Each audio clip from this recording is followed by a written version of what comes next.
महाराज विक्रमादित्य के सिंहासन में जड़ी 32 पुतलियों की 32 कहानियों के इस संग्रह में आज दूसरी पुतली चित्रलेखा की कथा सुनाने जा रही हूँ। पहली कथा रत्नमंजरी नाम के पुतली द्वारा सुनाई गई थी, जिसे आप लोग पहले भाग में सुन चुके हैं।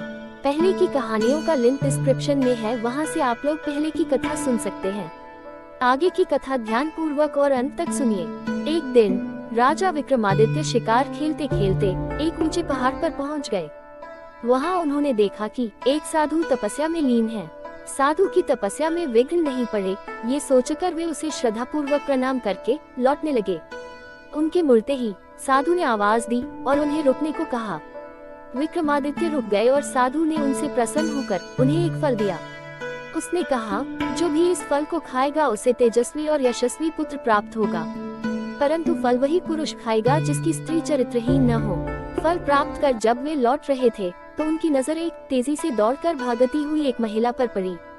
दौड़ते दौड़ते वह एक कुएं के पास आई और छलांग लगाने को हुई कि विक्रमादित्य ने उसे पकड़ लिया और उससे इस प्रकार आत्महत्या करने का कारण जानना चाहा।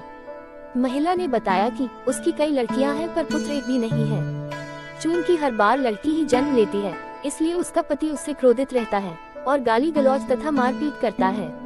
वो इस दुर्दशा से तंग होकर आत्महत्या करने जा रही थी। राजा विक्रमादित्य ने साधु वाला फल उसे दे दिया तथा आश्वासन दिया कि अगर उसका पति फल खाएगा तो इस बार उसे पुत्र ही होगा, और ये बात भी बता दी कि फल उसी पुरुष के खाने पर असरदार होगा जिसकी पत्नी चरित्रहीन न हो।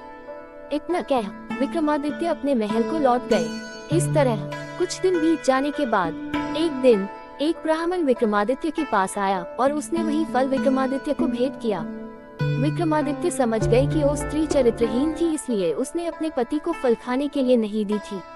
विक्रमादित्य स्त्री की चरित्रहीनता से बहुत दुखी हुए। ब्राह्मण को विदा करने के बाद वो फल लेकर अपनी पत्नी के पास आए और उसे वह फल दे दिया। विक्रम की पत्नी भी चरित्रहीन थी और नगर के कोतवाल से प्रेम करती थी। उसने वह फल नगर कोतवाल को दिया ताकि उसके घर यशस्वी पुत्र जन्म ले। नगर कोतवाल एक वेश्या के प्रेम में पागल था और उसने वह फल उस वेश्या को दे दिया। वेश्या ने सोचा कि वेश्या का पुत्र लाख यशस्वी हो तो भी उसे सामाजिक प्रतिष्ठा नहीं प्राप्त हो सकती है। उसने काफी सोचने के बाद ये निष्कर्ष निकाला कि इस फल को खाने का असली अधिकारी राजा विक्रमादित्य ही है। उसका पुत्र उसी की तरह योग्य और सामर्थ्यवान होगा तो प्रजा की देखरेख अच्छी तरह होगी और सभी खुश रहेंगे। यही सोचकर उसने विक्रमादित्य को वह फल भेंट कर दिया। फल को देखकर विक्रमादित्य ठगे से रह गए। उन्होंने पड़ताल कराई तो नगर कोतवाल और रानी के अवैध संबंधों का पता चल गया। वे इतने दुखी और खिन्न हो गए कि राज्य को ज्यों का त्यों छोड़कर वन में चले गए और कठिन तपस्या करने लगे। चूंकि विक्रमादित्य देवताओं और मनुष्यों को समान रूप से प्रिय थे, इसलिए देवराज इंद्र ने उनकी अनुपस्थिति में राज्य की रक्षा के लिए एक शक्तिशाली देव को भेज दिया। वह देव राजा विहीन राज्य की बड़ी मुस्तैदी से रक्षा तथा पहरेदारी करने लगा। कुछ दिनों के बाद विक्रमादित्य का मन अपनी प्रजा को देखने को करने लगा। जब उन्होंने अपने राज्य में प्रवेश करने की चेष्टा की तो देव सामने आ खड़ा हुआ। उसे अपनी वास्तविक पहचान देने के लिए विक्रम ने उससे युद्ध किया और पराजित किया। पराजित देव मान गया कि उसे हराने वाले विक्रमादित्य ही हैं, और उसने उन्हें बताया कि उनका एक पिछले जन्म का शत्रु यहाँ आ पहुँचा है और सिद्धि कर रहा है। वो उन्हें खत्म करने का हर संभव प्रयास करेगा। यदि विक्रमादित्य ने उसका वध कर दिया तो लंबे समय तक वे निर्विघ्न होकर राज्य करते रहेंगे। योगी के बारे में सब कुछ बताकर उस देव ने राजा से अनुमति ली और इंद्रलोक को चला गया। विक्रम की चरित्रहीन पत्नी तब तक आत्मग्लानि से विष खाकर आत्महत्या कर चुकी थी। विक्रमादित्य ने पुनः अपना राजपाट संभाल लिया और राज्य का सभी काम सुचारू रूप से चलने लगा।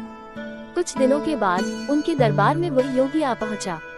उसने विक्रम को एक ऐसा फल दिया जिसे काटने पर एक कीमती लाल निकला। विक्रमादित्य उस योगी को इनाम स्वरूप कुछ भेंट देना चाहते थे, लेकिन बदले में उसने विक्रमादित्य से उनकी सहायता की कामना की। विक्रमादित्य सहर्ष तैयार हो गए और उसके साथ चल पड़े। वे दोनों शमशान में पहुँचे तो योगी ने बताया कि एक पेड़ पर बेताल लटक रहा है और एक सिद्धि के लिए उसे बेताल की आवश्यकता है। उसने विक्रम से अनुरोध किया कि वे बेताल को उतारकर उसके पास ले आएं। विक्रम उस पेड़ से बेताल को उतारकर कंधे पर लादकर लाने की कोशिश करने लगे। बेताल बार बार उनकी असावधानी का फायदा उठाकर उड़ जाता और पेड़ पर लटक जाता। ऐसा 24 बार हुआ। हर बार बेताल रास्ते में विक्रम को एक कहानी सुनाता। 25वीं बार बेताल ने विक्रम को बताया कि जिस योगी ने उसे लाने को भेजा है वह दुष्ट और धोखेबाज है। उसकी तांत्रिक सिद्धि की आज समाप्ति है तथा आज वह विक्रम की बलि दे देगा। जब विक्रम देवी के सामने सर झुकाएगा, राजा की बलि से ही उसकी सिद्धि पूरी हो सकती है। विक्रम को तुरंत इंद्र के देव की चेतावनी याद आई। उन्होंने बेताल को धन्यवाद दिया और उसे लादकर योगी के पास ले आए। योगी उसे देखकर अत्यंत हर्षित हुआ और विक्रम से देवी के चरणों में सर झुकाने को कहा। विक्रम ने योगी को सर झुकाकर सर झुकाने की विधि बतलाने को कहा। जो ही योगी ने अपना सर देवी के चरणों में झुकाया कि विक्रम ने तलवार से उसकी गर्दन काट दी। देवी बलि पाकर प्रसन्न हुई और उन्होंने विक्रम को 2 बेताल सेवक दिए। उन्होंने कहा कि स्मरण करते ही ये दोनों बेताल विक्रम की सेवा में उपस्थित हो जाएंगे। विक्रम देवी का आशीष पाकर आनंद पूर्वक अपने महल लौट गए और आनंद पूर्वक प्रजा की सेवा करते हुए दिन बिताने लगे।